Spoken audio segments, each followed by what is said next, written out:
हूं आपके साथ साक्षी गुप्ता और बात करेंगे आपकी उम्मीदों की, यानी कि आपके बजट की। संसद में आज पेश होगा आम बजट। वित्त मंत्री निर्मला सीतारमण पेश करेंगी बजट। लगातार 9वीं बार निर्मला सीतारमण के बजट पेश करेंगी। तो बजट से एमपी और छत्तीसगढ़ को काफी उम्मीदें हैं। महंगाई और टैक्स से राहत मिलने की उम्मीद भी है। तो वहीं आपको बता दें, ग्रांट से एडिशनल हजारों करोड़ मिलने की उम्मीद लोगों को है। थोड़ी ही देर का ये इंतजार, उसके बाद पता चलेगा कि इस बजट में क्या कुछ है। सरकार जिस तरह से दावा कर रही है कि देखिए 75 सालों के इतिहास में आजादी के बाद ये सबसे अलग और ऐतिहासिक बजट होने वाला है। तो इस बजट पर लगातार नजर बनी हुई है। आपको बता दें, वित्त मंत्री निर्मला सीतारमण पेश करेंगी अपना ये बजट और लगातार 9वीं बार निर्मला सीतारमण पेश करेंगी बजट। तो 11 बजे बजट पेश होगा। उम्मीदों भरा ये बजट, महंगाई और टैक्स से राहत मिलने की उम्मीद भी है। इसके साथ ही आपको बता दें, छत्तीसगढ़ को भी काफी उम्मीदें हैं, मध्य प्रदेश को भी काफी उम्मीदें हैं कि आखिरकार इस केंद्रीय बजट में क्या कुछ होने वाला है। दोनों ही राज्यों के लिए महंगाई और टैक्स से राहत मिलने की उम्मीद भी है। लोग उम्मीद कर रहे हैं कि इस बार महंगाई और टैक्स से राहत मिले।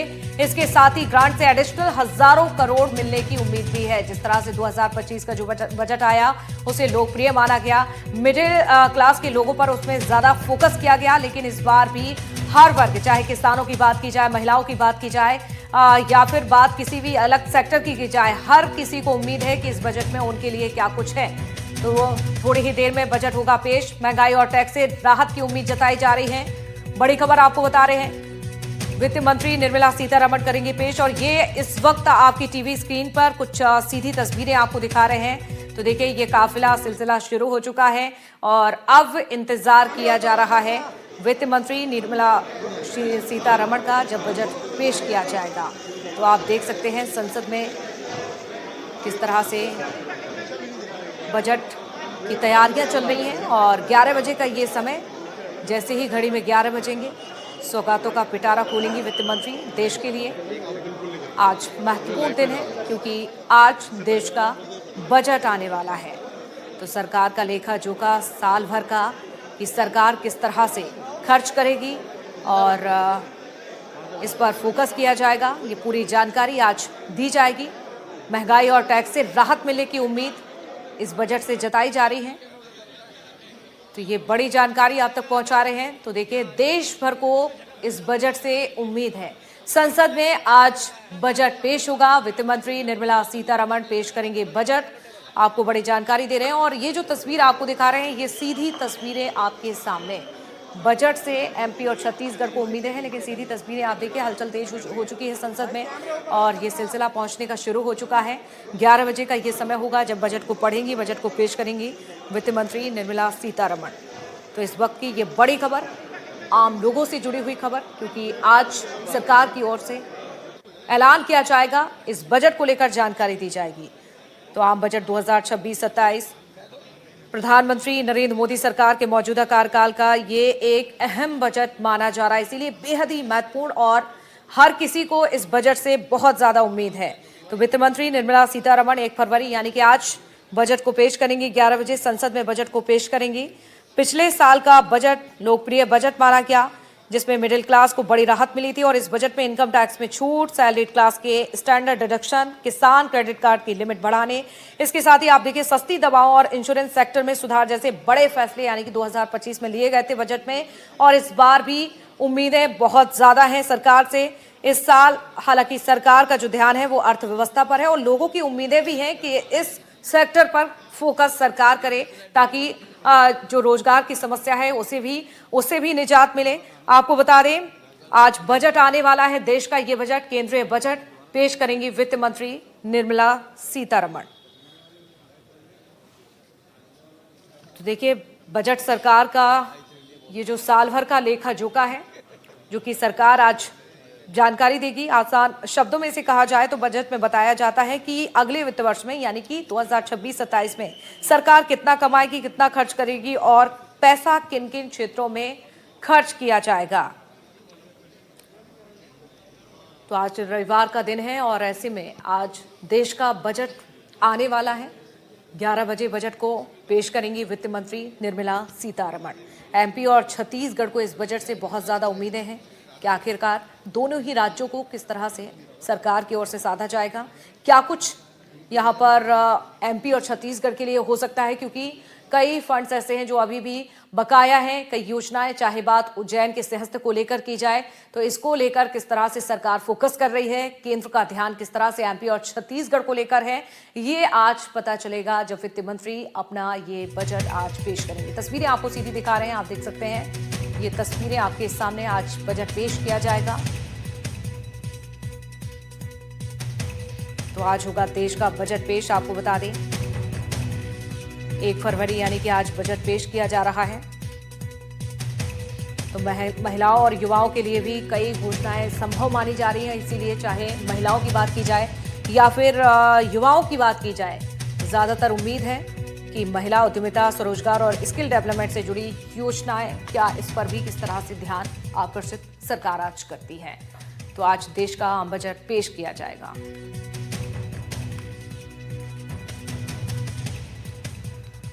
तो देखिए, बजट आज पेश होने वाला है। 11 बजे का ये समय होगा जब बजट आज पेश होगा संसद में। वित्त मंत्री निर्मला सीतारमण पेश करेंगी अपना ये बजट और 9वीं बार ऐसा होगा जब वो बजट को पढ़ेंगी।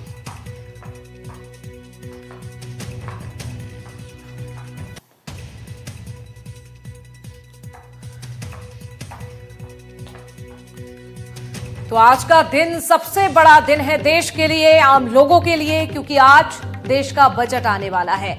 आज देश का आम बजट पेश किया जाएगा। इस बजट से मध्य प्रदेश के सरकारी कर्मचारियों, संविदा कर्मियों और दैनिक वेतन भोगियों को कई बड़ी उम्मीदें हैं। कर्मचारियों की मांग है कि इनकम टैक्स स्लैब में राहत मिले। इसके साथ ही 8वें वेतन आयोग को लागू करने और आउटसोर्स कर्मचारियों को भी इसका लाभ देने की मांग बढ़ रही है। देखिए एक रिपोर्ट। पूरे देश की नजरें केंद्र सरकार के बजट पर टिकी हुई हैं और ये बजट तय करेगा आम लोगों के लिए रोजगार, उनके जेब पर पड़ने वाले महंगाई का असर और विकास की रफ्तार। मेरे साथ मध्य प्रदेश के तमाम सरकारी कर्मचारी मौजूद हैं और इस बार बजट से उनकी क्या उम्मीदें हैं ये जानने की कोशिश करते हैं। सर, क्या चाहते हैं, क्या उम्मीद है इस बार, कहां राहत मिलना चाहिए? देखिए, केंद्र सरकार का जो बजट आता है उसका प्रभाव पूरे देश के अंदर पड़ता है, पूरे भारत में पड़ता है। इसके अंदर हम चाहते हैं कि एक तो इनकम टैक्स की रिबेट जो है वो ज़्यादा से ज़्यादा बढ़ाई जाए, कि कम से कम छूट जो, फिर जो 8वां वेतनमान आने वाला है उसी के अनुसार स्टेट गवर्नमेंट के वेतनमान मिलते हैं, उसमें वेतनमान में बड़े भत्तों में बढ़ोतरी हो, ज़्यादा से ज़्यादा बढ़े।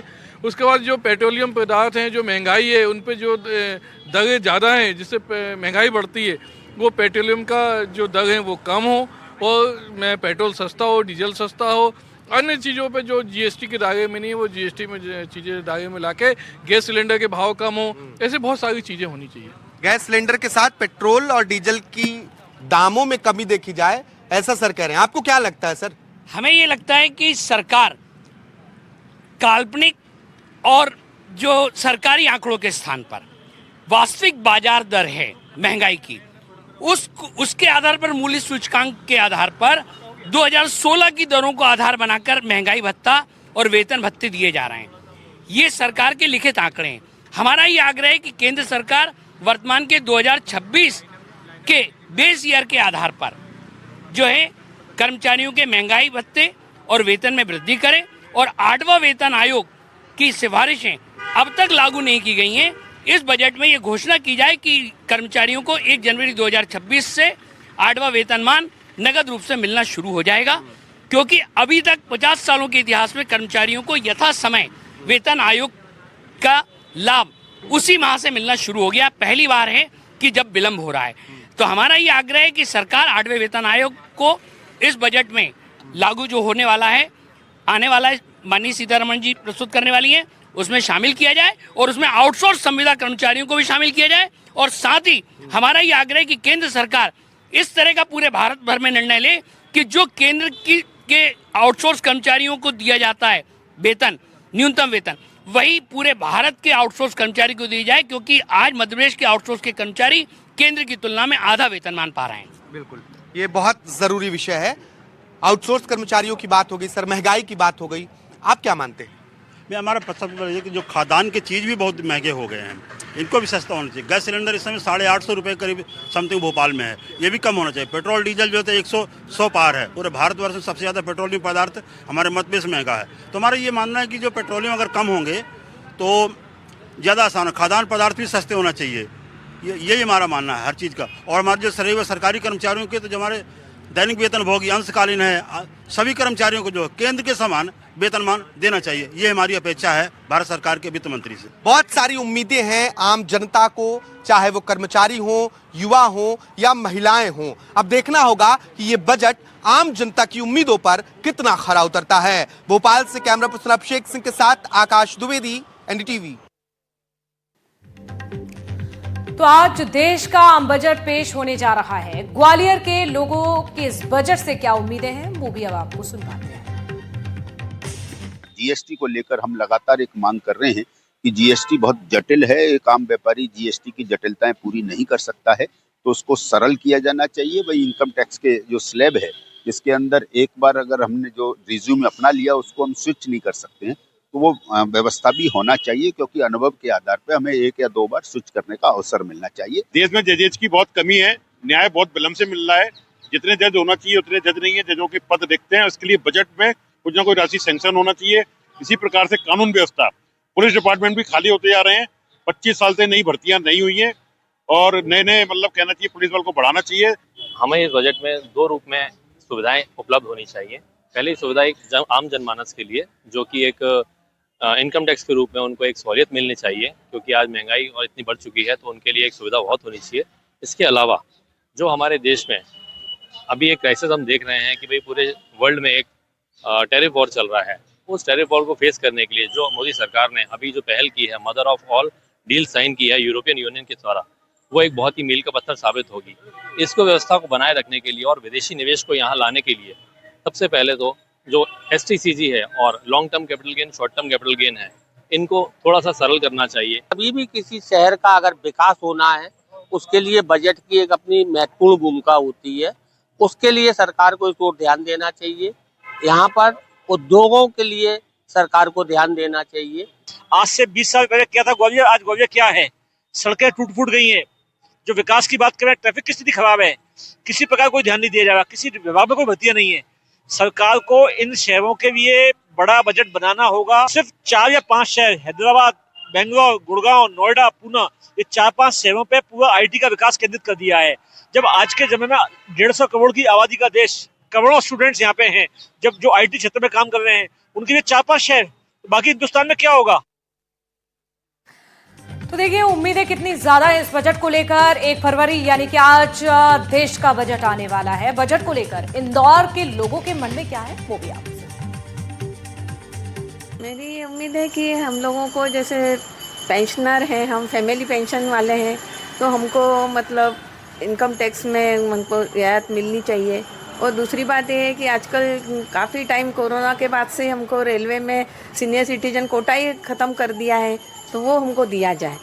में कोई बदलाव तो होता नहीं है, हर साल वही बजट होता है। बट हाँ, आशा ये है कि इस बार इनकम टैक्स में कुछ छूट मिले, कुछ रिबेट मिले, क्योंकि सबसे ज़्यादा हमारे मिडिल क्लास लोगों को लगती है। उसके अलावा अपर क्लास या बिजनेस क्लास लोगों को उसका कोई इफेक्ट नहीं होता है। सबसे ज़्यादा इफेक्ट मिडिल क्लास लोगों के लिए होता है। इस वर्ष बजट में जो आम जनता के हिसाब से और मध्यम वर्गीय के लिए मैं ये कहूँगा कि बचत के ऊपर प्रोत्साहन देने के लिए सरकार को कुछ कार्य करना चाहिए। जैसे कि मैं बहुत विगत कई वर्षों से यह प्रतीत होते आ रहा है कि इन्होंने जो सरकारी जमा योजनाएं थी उन पे ब्याज की बढ़ोतरी नहीं करी। मैं तो यही उम्मीद करूंगा कि किसानों के लिए उसमें फ़ायदे की चीज़ें हो, जैसे कि PM किसान सम्मान निधि अभी तो 2000 रुपये तक ऐसे दी जा रही है, पर काफ़ी रिपोर्टों के मुताबिक 9000 तक बढ़ाई जानी चाहिए, ताकि किसानों को मदद मिले। क्योंकि अभी वैसे भी फसलें बर्बाद हो रही है किसानों की। अभी हमारे राजगढ़ जिले में, जहाँ से मैं हूँ, वहाँ प्रॉपर वहाँ भी ओलावृष्टि हो गई है। बजट को लेकर पहली बात तो कोई उम्मीद ही नहीं हमको, क्योंकि बजट आता है और महंगाई बढ़ जाती है। देख लीजिए आप सोने चांदी के भाव आसमान छू रहे। कहा चांदी 4 लाख हो गई है और सोना 1.65 का हो गया है। हमारा तो जो हम आम नागरिक है, मध्यम वर्गीय, हम लोगों का खरीदना नामुमकिन सा हो गया। तो वित्त मंत्री निर्मला सीतारमण 1 फरवरी यानी कि आज केंद्रीय बजट पेश करने वाली हैं। बजट को लेकर इस बार जनता को खास उम्मीदें हैं। मध्य प्रदेश के सिंगरौली की जनता भी बजट का इंतजार कर रही है। इस बार बजट में क्या खास होगा? दुकानदारों, गृहिणियों, नौकरी पेशा लोगों की नजरें भी इस बजट पर टिकी हुई हैं। देखिए हमारे संवाददाता देवेंद्र पांडे की रिपोर्ट। आम लोगों को बजट से क्या उम्मीदें हैं, आज हम बात करेंगे महिलाओं से, युवाओं से और आम से खास लोगों से, और उनकी उम्मीदों को जानने की कोशिश करेंगे। सबसे पहले हम आपसे ही बात करते हैं कि इस बजट 2026 को लेकर क्या कुछ उम्मीदें हैं। क्योंकि आप एक महिला वर्ग से आती हैं, तो किस तरह से महिलाओं को कितनी उम्मीदें हैं? देखिए, बजट से तो सभी को उम्मीदें हैं, न केवल महिलाओं को बल्कि युवाओं को, किसानों को, व्यवसायियों को, सभी को बहुत सारी उम्मीदें हैं। पर एक आम जनता की तरफ से अगर हम बात करें तो लोगों को उम्मीदें हैं कि जो अभी प्रदूषण इतना ज़्यादा है, तो उस प्रदूषण को में जो योगदान है वो बहुत सारी चीज़ों का है। इंडस्ट्रीज़ का है, व्हीकल्स का है, और डेवलपमेंट्स जो हो रहे हैं उनका है। तो इस प्रदूषण को कंट्रोल करने के लिए एक अहम चीज़ हो सकती है, वो हो सकती है व्हीकल्स से जो प्रदूषण हो रहा है उसको कंट्रोल करें। तो हम ये उम्मीद करते हैं कि जो इलेक्ट्रॉनिक व्हीकल्स हैं, ईवीज़ हैं, उनको प्रमोट करने के लिए, उनको आगे बढ़ाने के लिए ऐसी क्या योजनाएं आ रही हैं जिससे कि ईवीज़ का प्रोडक्शन और लोगों तक उनकी पहुंच बढ़ाई जा सके, जिससे कि प्रदूषण को तो कंट्रोल ही किया जा सके और साथ ही साथ जो लोगों के, युवाओं की बेरोजगारी की समस्या है उस पे भी काम किया जा सकता है। क्योंकि जब ये नई इंडस्ट्रीज आएंगी इन ईवीज़ को बनाने के लिए, तो रोजगार भी उसके साथ आएगा। जो इस वाले बजट से इसमें जो कॉलेजेस हैं, गवर्नमेंट यूनिवर्सिटीज़ बेसिकली, वो और बढ़ाया जाए। ऑब्वियसली वो 1 साल का काम नहीं है, बट कभी ना कभी तो स्टार्ट होना चाहिए। बिकॉज एज अ स्टूडेंट अभी क्या कहते हैं, नीट, जेई या फिर क्लैट, आप कोई भी चीज़ उठा के देख लीजिए, वहाँ पे कंपटीशन बहुत है और गवर्नमेंट यूनिवर्सिटीज़ बहुत कम है। और जो प्राइवेट यूनिवर्सिटीज़ हैं उनके प्राइजेस बहुत हाई हैं, तो वहाँ पे हर एक फैमिली अफोर्ड नहीं कर सकती जाना। लेकिन फिर उसके बाद में इस चक्कर में एजुकेशन सबकी अच्छी नहीं हो पाती है, तो एम्प्लॉयमेंट नहीं हो पाता। साउथ के विलेजेस हैं, हमारे यहाँ के सिटी हैं, दोनों का जो डेवलपमेंट है इक्वल ही लग रहा है।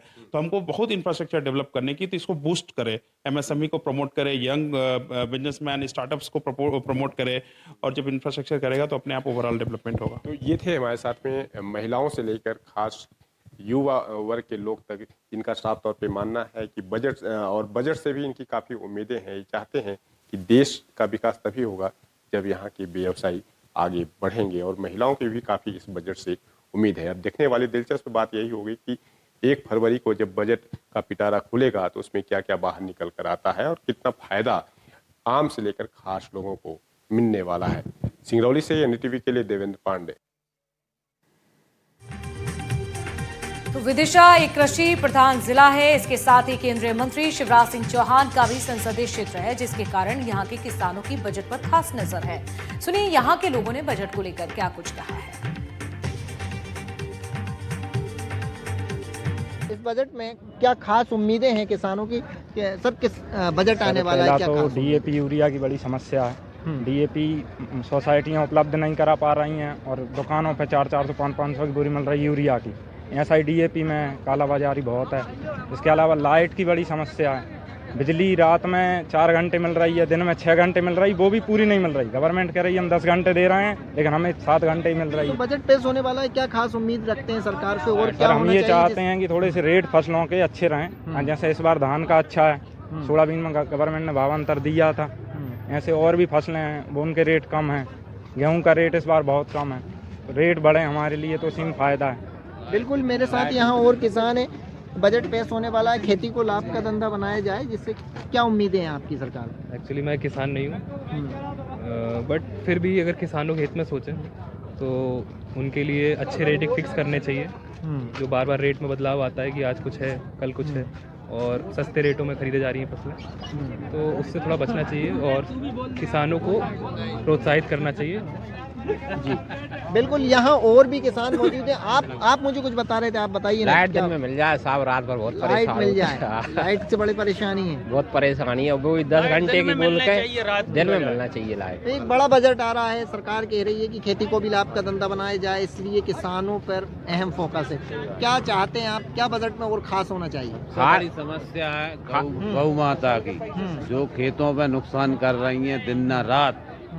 सबसे बड़ी समस्या किसानों की गौशालाएं बनाई है, उसमें कोई व्यवस्थाएं नहीं है, खुली नहीं रहती गौशाला। आप मुझे कुछ बता रहे थे, अगर डीजल में राहत मिल जाएगी तो खेती। जी, डीजल में राहत मिल जाएगी तो इससे खेती में बहुत प्रॉफिट होगा और अच्छे से अपने किसान भाइयों के लिए भी बहुत राहत आएगी। जैसे कि भैया बोल रहे थे यूरिया खाद मिली, लाइन में लड़ना पड़ता है और एक दूसरे से भी अपन बुराई हो जाती है। क्यों होती है ये बुराई? खाद अपने मतलब टाइम टेबल से नहीं दिया जाता चाहिए, डीएपी हाँ, काला बाजारी बहुत हो रही है, बुराई होती है। बुराई है इस वजह से होती, सक्षम किसान है सरकार वो 400 में बोरी खरीद लेगा। मिडिल किसान का किसान है वो 400 में उसकी बस की नहीं है खरीदने की। सही बात है। सरकार से क्या उम्मीदें हैं और क्या चाहते हैं? सरकार किसान के हित में अच्छा काम करे, बिल्कुल, बस इतना चाह रहे हैं हम तो। बिल्कुल, यहाँ देखिए आप, यहाँ कुछ किसान थे। दादा आप भी गांव से हैं? हाँ, गांव से ही हैं। हाँ, क्या लेके आए हैं आप? धान लेके आए हैं। बजट पेश होने वाला है, सरकार से क्या उम्मीदें हैं और क्या करना चाहिए सरकार को? धान कुछ नहीं, वो धान रेट नहीं मिल रहा सही तो से। एक ट्राली में 2 भाग का रेट अलग। अभी कितना रेट मिल रहा है धान का? अभी तो 3800 मिल रहा है। अच्छा है रेट? है कम ही है वो, फिर भी मेहनत नहीं हिट रही किसान की। तो बजट को लेकर शिवपुरी के युवाओं की बड़ी उम्मीदें हैं। उनका कहना है कि ये बजट रोजगार, शिक्षा और स्वास्थ्य पर फोकस हो, साथ ही फ्री की जगह फ्यूचर पर ध्यान देने वाला बजट लाने की मांग की है। सुनिए और क्या कुछ कहा है। केंद्र की मोदी सरकार के तीसरे कार्यकाल का ये दूसरा आम बजट है, जिसे वित्त मंत्री निर्मला सीतारमण कल सामने लाएंगी। इस बजट को लेकर देश का युवा क्या सोचता है, उसे जानने के लिए ग्राउंड जीरो पर हैं बहुत सारे युवा हमारे साथ में हैं और उनसे समझने की कोशिश करते हैं कि वो बजट को कैसा देखना चाहते हैं। मैं बजट को टेक्निकल सेक्टर पर और प्रीवियस योजनाओं को खत्म करने वाले बजट के रूप में देखता हूं। जैसे उदाहरण के रूप में जो प्रधानमंत्री किसान सम्मान निधि है, जो किसानों को दी जाती है, उसकी जगह अगर किसानों को एमएसपी दी जाए, जो वर्तमान में वो मांग करने लगे, तो वो ज़्यादा उचित होगा। इस खेती में तकनीकी रूप से खेती को बढ़ावा देना चाहिए, तो प्रधानमंत्री किसान सम्मान निधि की जरूरत ही नहीं पड़ेगी। वर्तमान में देखा जा रहा है कि राज्य सरकारें और केंद्र सरकार भी प्रीवियस योजनाओं के नाम पर सार्वजनिक घाटा को बढ़ाती जा रही हैं। सार्वजनिक घाटा बढ़ रहा है, युवा कहता है इससे रोकने की जरूरत है। आपको क्या लगता है कि क्या सरकार को विजन के साथ आना चाहिए, युवाओं को कनेक्ट करने के साथ आना चाहिए इस बजट में? हाँ, मेरा सबसे मेजर पॉइंट ये रहेगा कि हमारा बजट जो होता है वो इन्वायरमेंट फ्रेंडली होना बहुत ज़रूरी है, क्योंकि हम देख ही नहीं रहे हैं इन्वायरमेंट को। मतलब बजट इन्वायरमेंट फ्रेंडली होता नहीं है तो इन्वायरमेंट को कितना हार्म, कोई भी कंपनी आके स्टैब्लिश हो जाती है तो इन्वायरमेंट को इतना हार्म होता है, उसके कॉन्सिक्वेंसेज अल्टीमेटली हमें फेस करने पड़ते हैं, जिसकी वजह से कई बीमारियाँ हो जाती हैं। और इंफ्रास्ट्रक्चर पर भी बहुत ध्यान देना चाहिए, जैसे कि कोई भी जॉब्स के लिए हम लोग बाहर जाना पड़ता है। स्मॉल सिटीज़ में इतनी अपॉर्चुनिटीज़ होती ही नहीं है कि हम अपने शहर में रह कर ही या तो कोई जॉब करें या फिर फर्दर स्टडीज़ कंटिन्यू करें। तो इंफ्रास्ट्रक्चर, एजुकेशन और इन्वायरमेंट फ्रेंडली, ये 3 पॉइंट्स मेरे रहेंगे जो बजट में होने चाहिए। युवा कहता है कि एनवायरनमेंट फ्रेंडली होना चाहिए बजट, क्योंकि कहीं ना कहीं अगर हमारा एनवायरनमेंट सुखी और स्वस्थ रहेगा तो हम भी सुखी और स्वस्थ रहेंगे। आपको क्या लगता है कि एक युवा होने के नाते आप केंद्र की सरकार से क्या अपेक्षा रखती हैं कि बजट में आपको मिले? जैसा कि हम लोग जानते हैं कि आज हमारे देश में 65% जो प्रतिशत है वो युवाओं से घिरा हुआ है, तो हम ये देखना चाहेंगे कि जो भी हम बजट निकालते हैं, जिस भी प्रकार की हम जो भी विधाएं वगैरह बनाते हैं, तो हम ये ध्यान में रखें कि उससे युवाओं का कितना फ़ायदा है और किस प्रकार से युवा उसका फ़ायदा उठा सकता है। 65% युवा है देश के अंदर, सोचता है कि उसको कनेक्ट करने की बात की जाए बजट में। कोई स्पेसिफिक बात जो युवा बहुत गौर से महसूस करना चाहता हो? मैं चाहती हूँ, जैसा कि अभी हमारे यहाँ चल रहा है कि हम हमारे इंडियन नॉलेज सिस्टम, जिसको हम IKS बोलते हैं, उसका इंक्लूजन कर रहे हैं। तो हम चाहते हैं कि यूनिवर्सिटीज़ और स्कूल्स वगैरह में ज़्यादा फ़ंड प्रोवाइड किया जाए, उनको ज़्यादा एलोकेट किया जाए, रिसोर्सेज एलोकेट की जाए, जिससे उसका इंकल्शन काफ़ी ईजी हो जाए। और मेडिकल सेक्टर पर भी जैसे हमारी बाकी स्कीम्स हैं, आयुष्मान भारत वगैरह, तो उसमें गवर्नमेंट फैसिलिटीज़ बहुत ईजी हो जाए लोगों के।